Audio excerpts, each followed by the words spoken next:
Thanks to Revanth Reddy. ఎందుకంటే తెలంగాణ ప్రజల number 1 villain Congress party.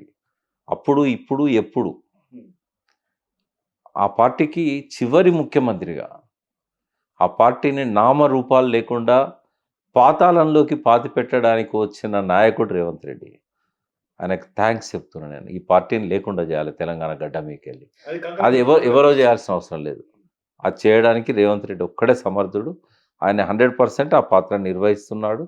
దానికోసం ఆయన తెలంగాణ ప్రజలకు ద్రోహం చేయడానికైనా వెనుకపోడు. తెలంగాణ నాయకుల మీద అడ్డమైన మాటలు మాట్లాడడానికి కూడా వెనుకపోడు. అది ఆయన సంస్కారం, ఆయన సంస్కృతి. ఇదే రేవంత్ రెడ్డి గారు సార్ గతంలో ఒకసారి మాట్లాడతా కేసీఆర్ గారు లేకపోతే తెలంగాణ లేదు. తెలంగాణ తెచ్చినటువంటి ఘనత ఖచ్చితంగా కేసీఆర్ గారిదని ఒప్పుకున్నటువంటి చరిత్ర కూడా ఉంది కదా! ఎందుకు లేదు? బహిరంగంగా ఎన్నో సార్లు అన్నాడు. మరి ఎందుకు ఇవాళ ఆ విధంగా మాట్లాడుతున్నాడు రేవంత్ రెడ్డి అని? నాలుకకి నరం ఉండదంటారు. ఎట్లా పడితే అట్లే అది మలుపు తిప్పుతది. ఎందుకంటే సమయానుకూల రాజకీయాలు, అవసరాలు, డైవర్షన్ పాలిటిక్స్ అంటే వ్యక్తిత్వం ఉన్న వాళ్ళను మనము ఏళ్ళ మీద లెక్క పెట్టవచ్చు తెలంగాణ సమాజంలో. చాలా అరుదుగా ఉంటారు. అంటే వాళ్ళు వ్యక్తిత్వాన్ని పోగొట్టుకోకుండా ఉండడానికి ఎంతటి అవమానాలైనా భరిస్తారు, ఎంతటి పేదరికాన్నైనా భరిస్తారు, ఏదైనా చేస్తారు, ఏ త్యాగానికైనా సిద్ధపడతారు. కానీ వ్యక్తిత్వాన్ని పోగొట్టుకోరు. మనకు అందులో వెనకటి కాలంలో మనకు తరిమెల నాగిరెడ్డి ఉండేవాడు, ఓంకార్ ఉండేవాడు, తర్వాత సుందరయ్య గారు ఉండేవారు. బయట కాంగ్రెస్ పార్టీలో వావిలాల గోపాలకృష్ణయ్య గారు ఉండేవారు. ఇప్పుడు మనకు వేళ్ళ మీద లెక్కబెట్టే మనుషులు కూడా లేరు ఇప్పుడు. మరి అటువంటి వాళ్ళు పెరిగిన పార్టీలో ఇటువంటి నీచునికి వాళ్ళు పట్టం కట్టారు. కట్టినందుకు వాళ్ళు మూల్యం చెల్లించాల్సి వస్తుంది. కానీ ఒకటి సార్ ఇప్పుడు చివరిగా మనం బయట నుంచి చూస్తున్నటువంటి వ్యక్తులుగా, మేధావులుగా మీలాంటి వాళ్ళైనా ఉద్యమాన్ని చూసినటువంటి వ్యక్తులుగా, అరే ఎట్లయిపోయింది తెలంగాణ, నిజంగా కూడా ఈ విధమైనటువంటి దిగజారిపోతుంది తెలంగాణ రోజు రోజుకి.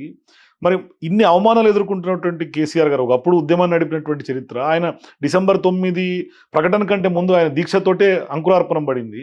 అటువంటి వ్యక్తి ఈ అవమానాలను చూసిన తర్వాత ఆయన ఎట్లా ఫీల్ అవుతుంటారు? ఆయన కానీ బీఆర్ఎస్ పార్టీ నాయకత్వం కానీ? ఇప్పుడు సరే ఆయన ఏంటంటే ఇటువంటి చిల్లర మాటలను పట్టించుకోడు ఆయన. వీళ్ళు దిగజారినా కూడా ఆయన దిగజారడు. ఆయన ఎప్పుడు హుందాగుంటాడు. ఆయన కనీసం మూర్ఖుల పేరు కూడా ఉచ్చరించడానికి సిద్ధపడాడు. ఇప్పటిదాకా ఎప్పుడు నాకు తెలిసి మాట్లాడు. ఆయన ఏంటంటే లెటర్ రాస్తే కూడా సుజన విధేయుడు అని రాస్తాడు. సుజన విధేయుడు. కాబట్టి ఆయన చాలా హుందాగా ఉన్నాడు. ఓడిపోయినా కూడా చాలా హుందాగా ఉన్నాడు. తను రియాక్ట్ కావట్లేదు. తన పార్టీ నుంచి కొందరు రియాక్ట్ అయినా కూడా తను మాత్రం రియాక్ట్ కావట్లేదు. ఇప్పుడు ఆయన ఎన్నడన్నా తనంతా జాతిపితగా చెప్పుకున్నాడా? పిలవమని చెప్పాడా? ప్రజలు వాళ్ళకి అభిమానం ఉంది కాబట్టి వాళ్ళు పిలుచుకుంటారు. దాన్ని ఎవరేం చేయలేరు. ఇప్పుడు ఆయన జాతిపిత కాదు అని అంటే అంతకంటే గొప్ప వ్యక్తిత్వంతోని ఈ జాతిని పరిపాలించు. నిన్నే జాతిపిత అంటారు కావచ్చు.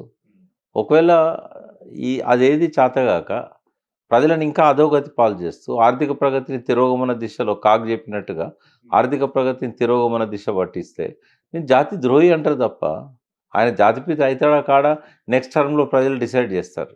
బట్ నువ్వు మాత్రం జాతి ద్రోహిగా మిగిలిపోతావు శాశ్వతంగా చరిత్రలో.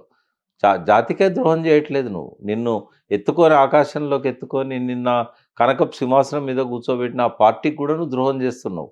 ఇక ఆ పార్టీ పూర్తి పతనం అయ్యేదాకా ఆ పార్టీ నాయకులు ఇట్లే చూస్తూ ఉంటారు సినిమా చూసినట్టు. కానీ ఇప్పుడు మీరు అన్నట్టుగా ఎవడికిరా నువ్వు జాతి అని అన్నాడు కదా రేవంత్ రెడ్డి గారు.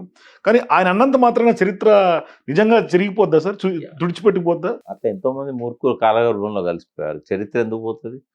చరిత్ర ఎప్పుడు చరిత్రలానే ఉంటుంది. చరిత్రను సృష్టించవచ్చు కానీ చెరిపేయడం సాధ్యం కాదు. చరిత్రను సృష్టించింది కేసీఆర్. చరిత్రను చెరిపేయడం ఎవరికీ సాధ్యం కాదు. అది అట్లాగే ఉంటుంది. ఆయన చిరస్థాయిగా ఈ భూమి ఆకాశాలు ఉన్నంత వరకు, సూర్యచంద్రులు ఉన్నంత వరకు, తెలంగాణ పేరు ఉనికిలో ఉన్నంత వరకు కేసీఆర్ పేరు చిరస్థాయిగా ఉంటుంది. కొన్ని పొరపాట్లు జరగచ్చు, వ్యక్తిగతంగా కొన్ని లోపాలు ఉండొచ్చు. కానీ తెలంగాణ తెచ్చిన ఖ్యాతిని ఎవడు కూడా దాన్ని మట్టు పెట్టలేడు. ఇప్పుడు స్వాతంత్రం తెచ్చిన గాంధీని మర్చిపోతుందా సమాజం? గాడ్సే లాంటి వాళ్ళు కాల్చి చంపినా కూడా గాంధీ ప్రజల మనసుల్లో ఉన్నాడు కదా. సో మీరు అన్నట్టుగా చరిత్రని తుడపలేరు. ఈయన కూడా చరిత్ర సృష్టించుకుంటున్నాడు. భూతపిత అని ఈయన కూడా చరిత్ర సృష్టించుకుంటున్నట్టున్నారు. జాతి ద్రోహి అంటున్నాను, భూతపిత అనట్లేదు. జాతి ద్రోహి అంటున్నాను. దానికి కట్టుబడి ఉంటాను నేను. ఎందుకంటే తెలంగాణ ఉద్యమ కాలంలో ఈ జాతికి ద్రోహం చేశాడు. తెలంగాణ ముఖ్యమంత్రిగా ఈ జాతికి ద్రోహం చేస్తున్నాడు. ఐ స్టాండ్ బై అంటే మై. తెలంగాణ మీద ఏమన్నా కుట్ర చేయాలని ఏమన్నా కంకణం కట్టుకున్నారా? అంటే జాతి ద్రోహులతో పంచన చేరినవాడు తెలంగాణ గడ్డ మీద పుట్టినంత మాత్రాన తెలంగాణకు మేలు చేస్తాడని ఎట్లా అనుకుంటాం?